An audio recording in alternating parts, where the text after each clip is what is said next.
Hello, this video is on how to use the CountIf function to make a frequency table for categorical data and also how to make a pie chart. We'll start with this set of data. A group of pet owners were asked what kind of pet they owned and the response is listed next to their name. We're going to use the CountIf function, which will go through all 104 people who were asked, and this function will return to us the number for each type of animal. If you have not used CountIf before, you can find it in the function toolbox of Excel, this little F sub X. In search for a function, type CountIf, then click Go. CountIf, you don't want the plural, CountIf appears, and you'll see there's range and criteria. Range is all of the original responses. So we're going to select all of those.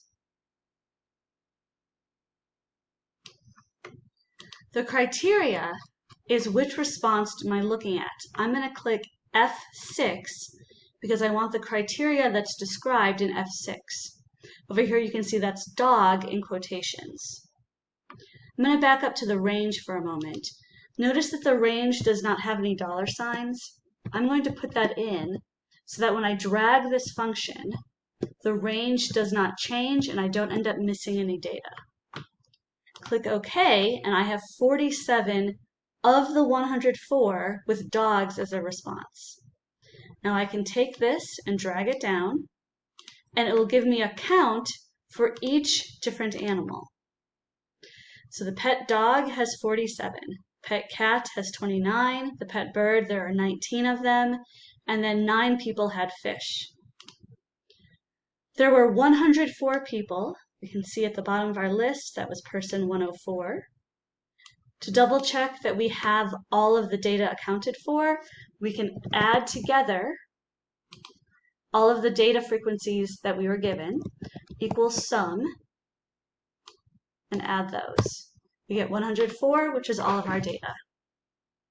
So here's our frequency table. If we want, we can make a relative frequency table.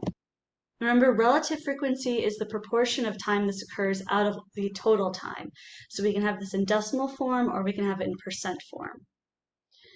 If I want to find the relative frequency for dogs, okay, that's going to take this 47, so equals 47, divided by 104, which was our total amount.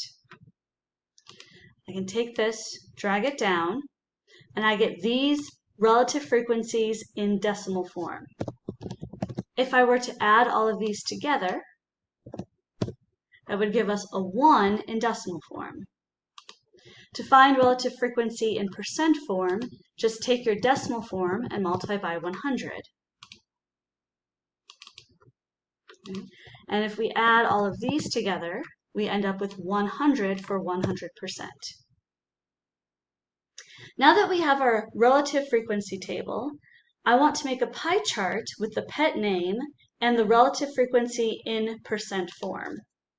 So I'm going to put a little percent symbol here.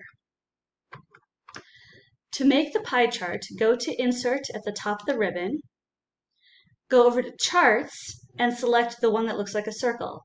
Right? Those are the Insert Pie or Donut chart. We want the straightforward two-dimensional pie graph.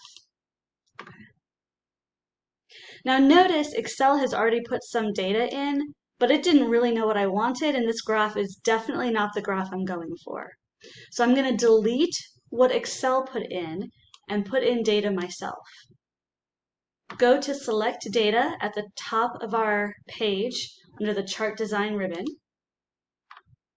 For each of these legend entries, just click Remove if Excel has put something in that you don't want. Now that I'm done with this, I'm going to select Add. Under Series Value, I'm going to select all of the percents. Series Name, I'm just going to write Pet Types, and then click OK. If we look at the graph, that's looking more like something I'm interested in, but the legend or the labels are 1, 2, 3, 4, which does not really mean anything in terms of this graph. I'm going to edit the horizontal axis labels so that they are the actual pets.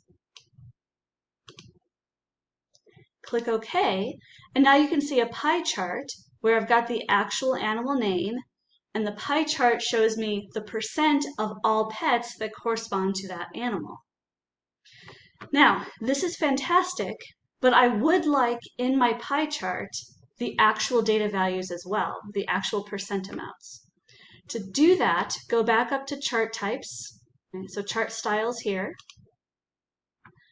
Look for a chart style where data is already in the pie.